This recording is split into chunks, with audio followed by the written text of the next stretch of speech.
When was the last time that you had a breakthrough?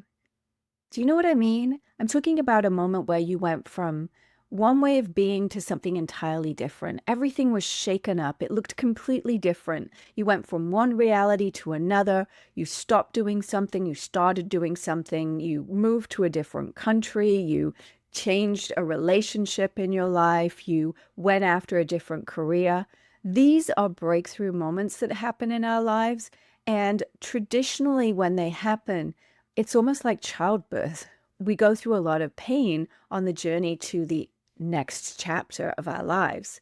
What I've discovered for myself and also looking at breakthroughs with my clients is that it doesn't have to be that way. We can actually intentionally create these breakthrough moments, and in doing so, expedite our growth and our transformation, and we can also do it without all the pain and suffering. So if that sounds like fun to you, then join me in this week's episode where we dive into the science of breaking through and how we can create the next chapter of our lives with way less suffering and much more fun. Welcome to this week's episode of Weekly Momentum. I've got a lot of things that I want to cover today, and I'm going to see how I can weave them in together so that together we can really look at these breakthrough moments in our lives and begin to create more ease and flow and intentionality around them so that we can grow and change and shift and transform our lives and evolve as human beings without all of that uncomfortableness, pain, and suffering. We all have breakthroughs. You might not have literally called it that, but you've had a moment where things were a certain way in your life, one moment, and the next, it just wasn't okay for you to live that life anymore, and things needed to be different. In the last episode, we talked about the heroine's journey and the call to adventure. And this ties really nicely into that because what's happening in that moment when you're feeling that call, you're feeling that pull to something different, you don't necessarily know what it is that you want. You don't know what the next chapter or what's going to be on the other side of the breakthrough. You don't even realize a lot of the time that you want to have a breakthrough or that it is time to have a breakthrough or is it even necessary to have a breakthrough. But we are constantly evolving as human beings. And if you're listening to this podcast, I know that you have a call to adventure for something more in your life.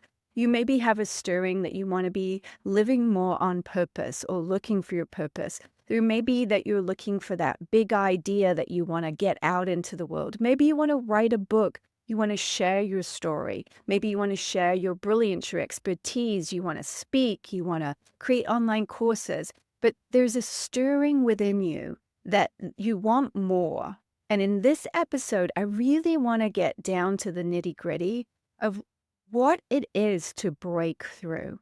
Now, there's actually 4 different stages to a breakthrough, and I think that it's helpful to think about which stage you're at and to do that by noticing from past breakthroughs how you actually moved through and evolved difficult situations or created transformation in your life. Because as I always say, we learn from our own experience so much more than anything else that I can share with you about my story. Traditionally, what happens is we break through because there's no better way of saying this. We're disgusted. We're disgusted with the way that things are. That's why so often breakthroughs are painful because Michael Beckwith has this great quote that pain pushes. The pain is going to push us forward until the vision of what we want pulls us into the next evolution, into the next chapter. You know, the reason that we like books so much and we like to read books is because they're organized into these chapters. It feels very satisfying, doesn't it, when you get to the end of one chapter and you get excited to start the next chapter. Chapters are written in a specific way, I know, because one of the big things that I do with clients is I help them write best-selling books. And in order to do that, you want to set up the chapters in a certain way so that you leave the reader wanting more. And we want to do that with our lives and with the chapters that we have in our lives. We want to be able to set ourselves up to have these transformations and to move from one chapter to the next in a way of excitement and fun rather than trauma and suffering and pain. And so, one way to start to begin to make that transition of how you evolve, how you shift, and in doing so to also create more breakthroughs in your life, what you can do is you can begin to look back at the breakthroughs that you've had already. I like to call this the anatomy of a breakthrough, and it's an exercise that I do in the program that I created called Your Breakthrough Year. It's an amazing program. You can check it out. There'll be a link to it in the notes below. And one of the lessons in the program is something I'm going to share with you today. Let's look at the anatomy of a breakthrough, and I'm going to walk you through it right now. So, the first step is there's no better way of saying it disgust. So, often what happens is we have to get disgusted. It has to be painful in order for us to move forward. But the level of pain that we feel before the vision forward pulls us is what I think that we have the control over. I feel incredibly lucky that I've had a lot of breakthroughs in my life. But I'm going to be honest with you, most of them have been incredibly painful. And the first stage when you look at the anatomy of a breakthrough is disgust. And I told you at the beginning of this episode, I do believe that we can begin to have breakthroughs and create change without so much pain. I don't believe we can eliminate the level of disgust that we feel, though.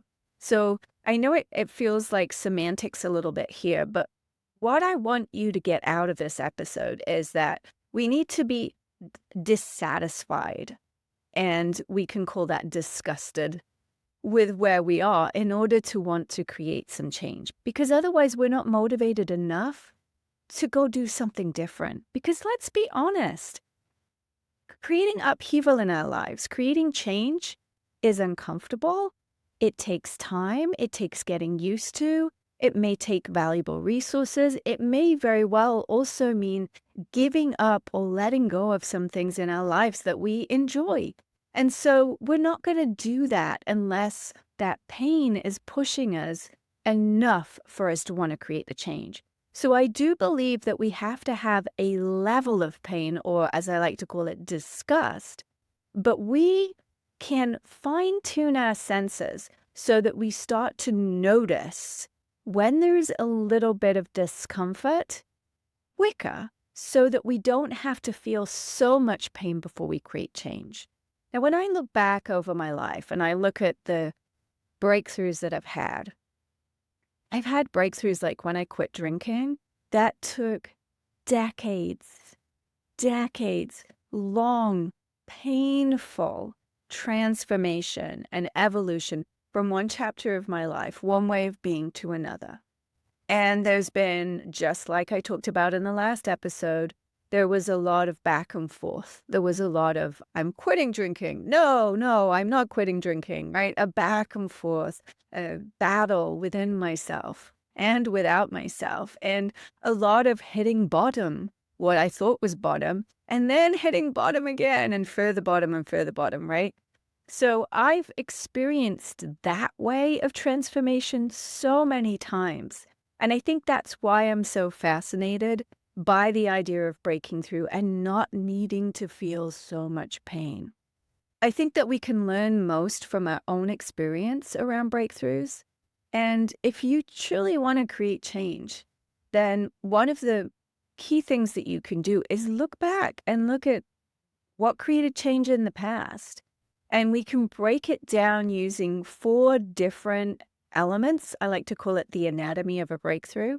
And when we do that, we can begin to see what makes us tick. We can see how we might want to create change in the future and how we can notice that discomfort, that disgust as it's starting to bubble up so that we don't need to wait for it to be really, really painful before we create change. And so Let me just take a moment to go over 4 different areas, 4 different ways of looking at a breakthrough moment from your life. And as I do, and I give you some examples, I want you to be thinking of your own breakthroughs, the changes that you've created already in your life, so that you can start to see how you went through each of these 4 different areas of a breakthrough. The first one is disgust. And the best example I can think of for this is I was 19 years old. I'd moved into my own flat the last year of college, and I was so excited to be on my own. I'd always wanted to be more independent. And it was a big old building. It was a bed sit. And so I basically had one room with a bed and a fire. And then I had a little tiny little kitchen and a little bathroom. And it was mine. And I felt so happy to be in my own place. I finished college. I was bartending at a nightclub, and I was working at Boots, which is one of the biggest chemists that they have in England. It was seasonal work. I told myself it was just for right now as I was figuring things out. And I was in the warehouse, and I was basically pushing a trolley around the warehouse, putting things, orders into a box and putting them on a conveyor belt. Not what I had pictured myself doing after graduating from college. I was drinking a lot, partying, and dating a guy called Paul. This particular day, I was sitting on my bed and I was really thinking about, where am I right now? It wasn't where I thought I was going to be after I graduated college, but I was partying. I was having a good time. I was finding fun and honestly completely ignorant to the fact that I was really going nowhere until I hit a moment of disgust. And that moment was the morning after a fun night partying and drinking way too much. Several of my friends and my boyfriend at the time had come over to the flat and we hung out all night. The next morning, everybody's strewn around my little bedsit flat, and I realize that my boyfriend had peed in my closet and on the chair. Disgust. Now, in England, it's actually, I hate to say this, but it's quite common, maybe it's something in the beer, that especially men will go out, drink a whole bunch of beer, and then mistake different items around the house for the toilet. You could probably ask, from my generation at least, anyone in England if they know of somebody that's peed somewhere that they shouldn't have, and they'll have a story to tell you. I know of stories of men peeing in the tumble dryer, opening the front door and peeing out the front door, of peeing in the fridge, right? So I know this is all very, very disgusting, but we are talking about disgust here, right? So when I woke up that morning, it was a first for me. I had not had a boyfriend before that had peed in the closet and peed on the chair. And as if that wasn't bad enough and there wasn't enough disgust, Paul had then broken up with me. Now, I'm going to be honest with you. Paul was not the cream of the crop, as you can imagine from what I've described already. And so there was something just so humiliating about what had happened the night before, and then the cherry on top that this person had then broke up with me, that caused me to have this moment, this wake-up call.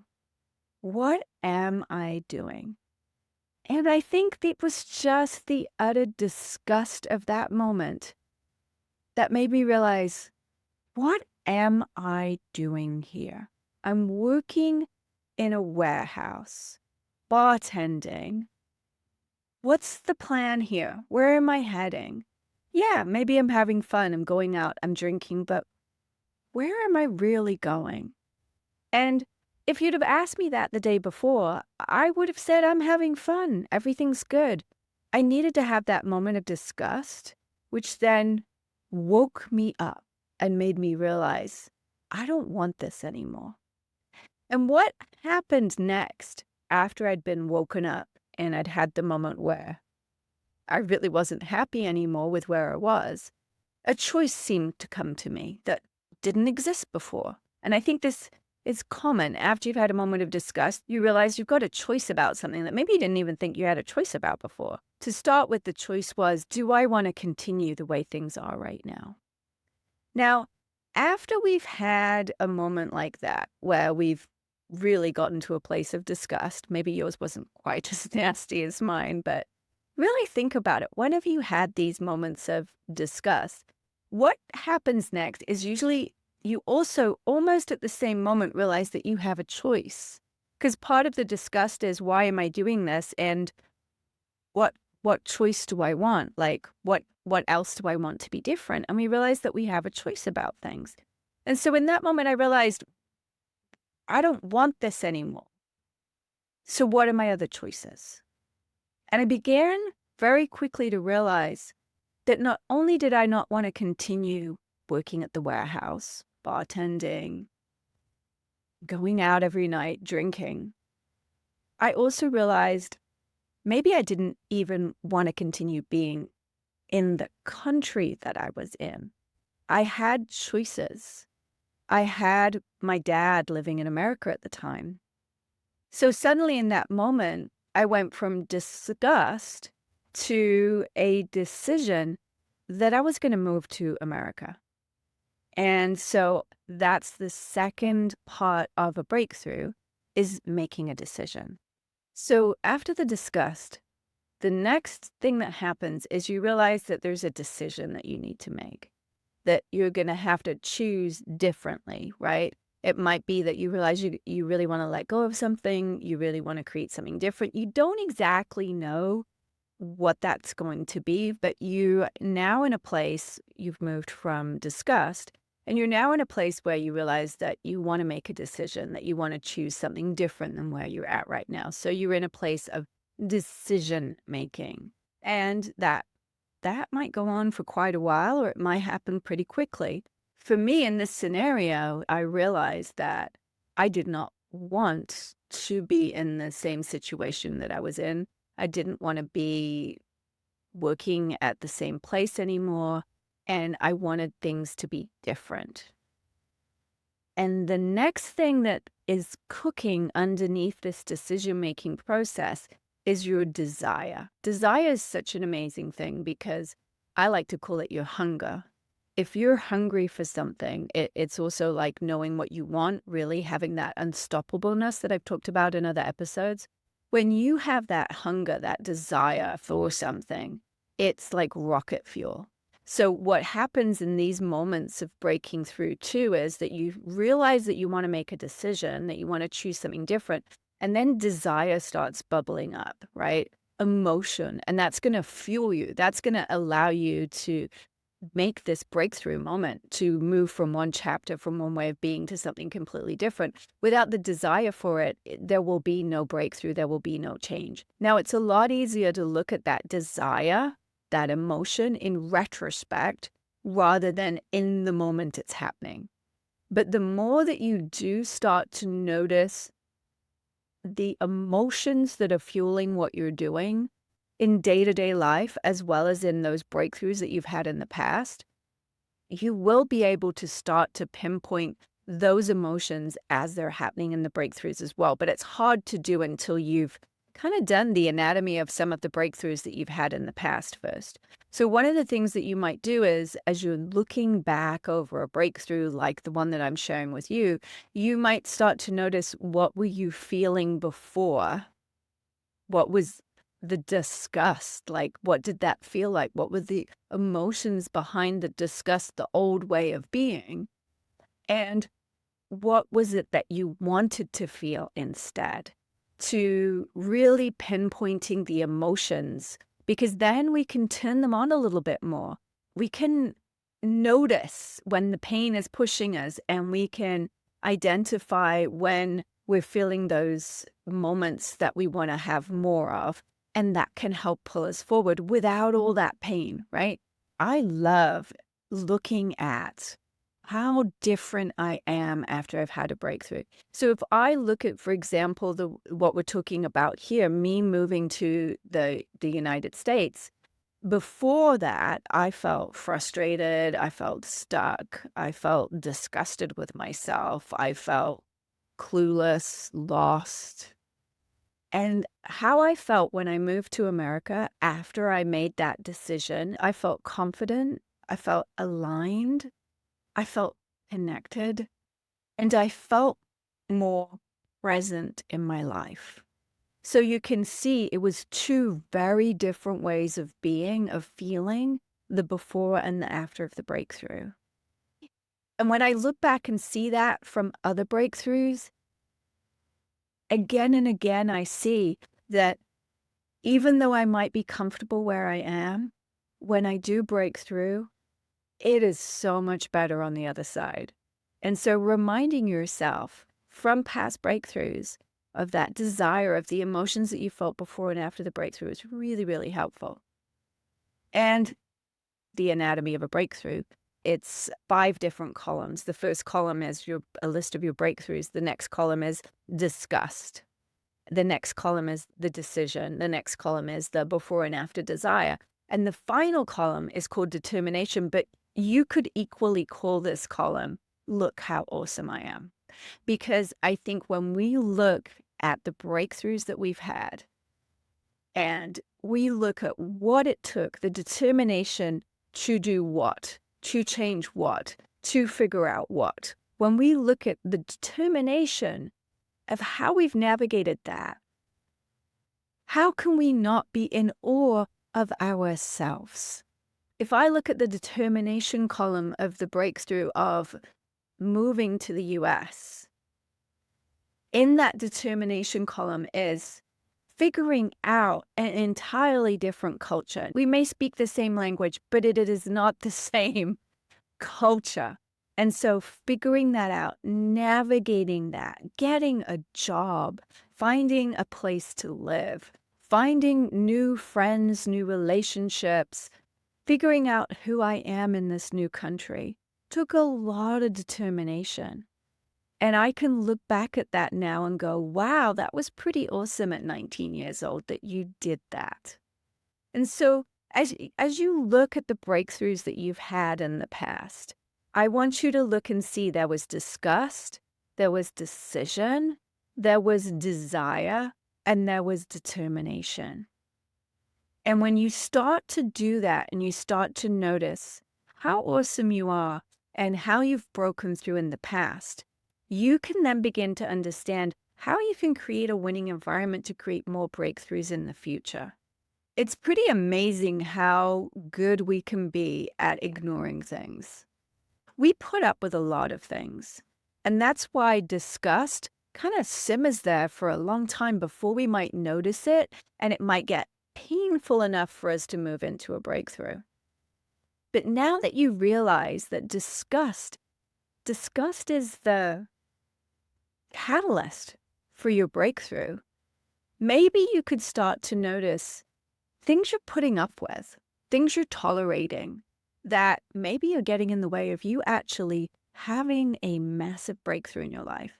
You know, for me, I think the reason that it took so long for me to have the breakthrough around quitting drinking to create that transformation in my life was because I kept finding ways to not be disgusted with drinking, with how much I was drinking, with my behavior while I was drinking. I found ways to explain it and to justify that it was okay.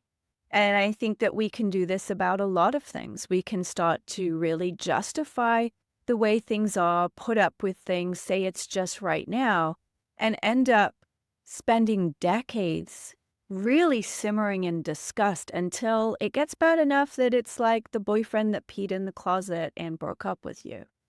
And if we fine-tune our emotions more, if we wake ourselves up, if we notice how we're feeling in the moment each week, each day, we can pick up on that disgust a little quicker and we can speed up that transformation. So, what I love about weekly momentum is it is just this amazing opportunity to check in with where you're at, how you're doing, and especially to speed up your evolution. Because, yes, we can do programs like my Breakthrough Year program, and we can do that once a year and have these massive aha moments. You might do it when you set New Year's resolutions or you look back over the last year. But that's 365 days of opportunities where you could have been checking in periodically and having aha moments that you've missed out on if you only do that once a year. But if you're going through the 4 steps of weekly momentum, which are rewind, realign, plan, and plug in, then every single week you are greasing the wheels, you are sharpening your focus, you are opening your eyes, you are waking up to potential areas that you could break through in and expediting your progress, your transformation, your evolution. So let's take a moment now and think about breakthroughs. Think about everything I've talked about with disgust and decision and desire and determination, and we'll apply it to the weekly momentum process as we're looking back over this last week. So let's start with step 1. Step 1 is where you rewind. And you've got your 7 questions, which you can download in the weekly planning pages for busy professionals, that you can go through to kind of jog your memory and help you think about what was the last week. If you haven't signed up for that little training program, it's free. You can get the link down below in the show notes. As you're rewinding, I know it's a dramatic word, but I do want you to think about what disgusted you last week. You know, it might be a situation that you allowed yourself to be in. Often we can feel disgusted with maybe not honoring our boundaries. Maybe the word disgust is too harsh and it makes it difficult for you to pinpoint moments from the last week. Maybe it would be easier for you to notice moments that you felt uncomfortable in or that are not the way that you want them to be. Whatever word you use, it doesn't matter. I want you to uncover those moments where you're not living the life that you want, that you're not showing up in your work or your career in the way that you want, or in a relationship in the way that you want. You know, the disgust that I felt in that moment with Paul, the plasterer, peeing in the closet and dumping me, wasn't necessarily disgust at the closet, at Paul. It was more disgust at myself. Disgust that I had reached that low point. And so I think most of the time, the disgust that we feel, even though it might be a disgusting situation, is disgust with ourselves for being in that situation. And as you're looking back at the week, it may very well be that that is the kind of uncomfortableness that you're going to notice that you felt in the last week. And notice it when it's just simmering. You know, when it gets to a boil, it's already pretty painful. But can you start to notice little moments of disgust, of uncomfortableness, of things that you don't want, things you're tolerating, things you're putting up with? I want you to be able to identify this disgust when it is the little stone in your shoe, rather than waiting for the disgust to build and rub and agitate you so much that it is a massive blister that prevents you from walking at all. That is what we want to do. We want to notice things sooner so that we can create change quicker. And so as you look at the last week, notice, were there moments of things that you were putting up with? Now, what I love about the rewind step of weekly momentum is that just because we notice something doesn't mean we need to do a damn thing about it. So don't feel any responsibility that you notice something that you're disgusted with or that you're putting up with or that you're not happy about. Don't feel a responsibility that you have to create any change around that at all. All you need to do is just notice sooner. And maybe you notice sooner for several weeks, and the change will begin to happen very organically. So don't feel like once you uncover something, you have to change it right away. Honestly, I think a lot of the time it's just a matter of noticing, and things will kind of happen all on their own. And it can create some very easy breakthroughs if you approach it that way. So the next step of the weekly momentum process, step 2, is where we realign. By realign, what I mean is we line up with what we want, our bigger goals, could be our annual goals, it might be 90-day goals, and we remind ourselves of what we want so that we can keep that in mind as we go into the next step of planning and plugging in. And if we think of the anatomy of a breakthrough that I talked about today, we talked about the second part of it being about making a decision. And as you're looking at realigning with your bigger goals right now, I want you to think about what you might need to let go of, what you might need to change, who you might need to be that is different in order to move forward towards those goals, those bigger goals that you have. Think of the decisions that you might need to make. Because as I mentioned in the anatomy of a breakthrough, step 1 is the discuss, but step 2 is that decision and realizing that you have choices. So as you look at the bigger goals too, start to notice and just identify that there's a lot of different paths to get to some of the goals that you've set for yourself. And maybe there is a way forward that you haven't even imagined yet. For me, I'd never thought about moving to America until that moment. I didn't see it as a pathway to move forward towards my acting career. I know it may seem obvious now, but at the time, I was acting. I just wrapped up acting school. I'd been doing some theater, but I hadn't really thought about coming to LA and being an actress. And so in the moment that I had the disgust or identified that disgust, suddenly saw that that was a path that I could take. So there may be paths that you can take forward that you've not noticed before, but once you start to see things you're a little bit disgusted with, it might like nudge you forward to see things and to identify other ways forward. Step 3 of the weekly momentum process is where you plan. You create a plan, right? So as you're looking at this week, what I want you to do is identify your one weekly goal. And I like to play the game of having a weekly top 10.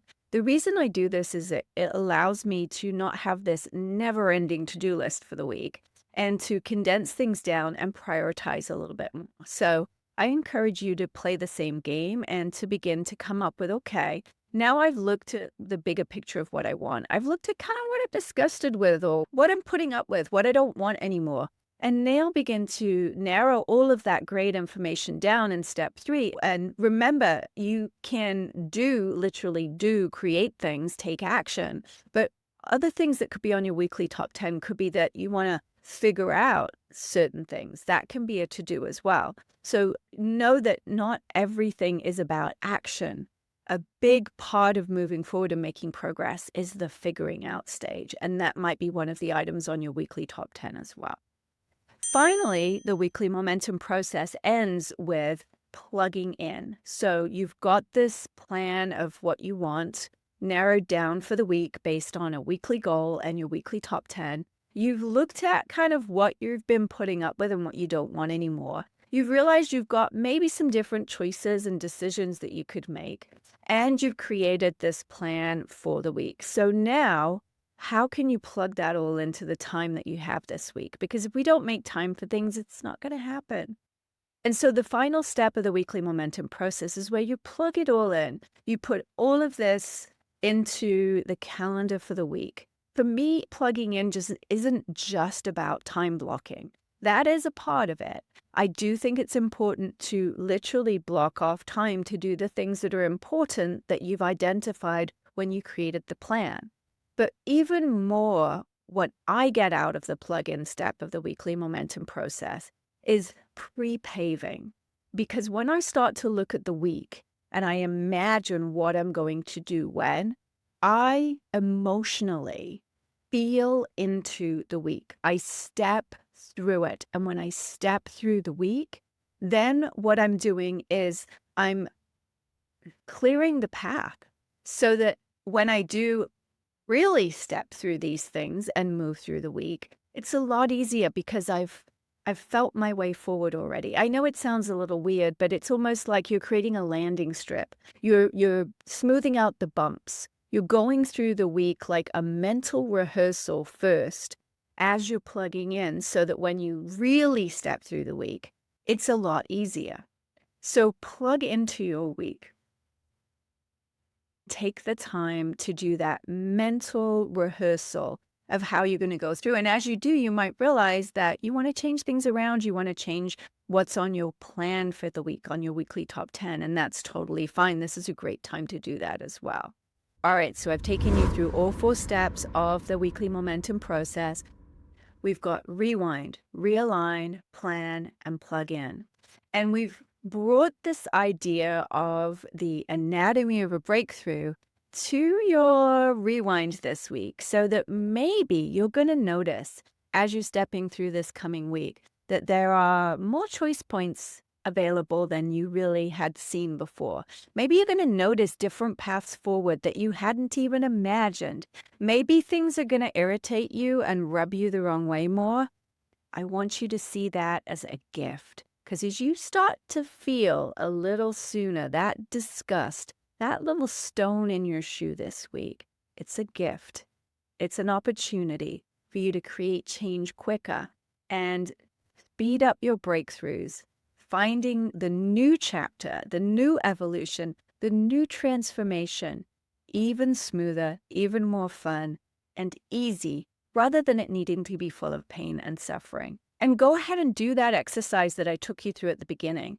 Identify different breakthroughs from your life and then begin to go through all 4 columns. The first column being disgust, the second column being decision, the third column being desire, and the fourth column being the determination that was really how awesome you are to have moved through that transformation. And if you are interested in creating a breakthrough year, then definitely check out my program, Your Breakthrough Year. You can find the link to it below in the show notes. Have an amazing week. I hope there's a little disgust in there, but not too much. Lots of paths forward and an amazing amount of momentum. I'll see you next week in Weekly Momentum.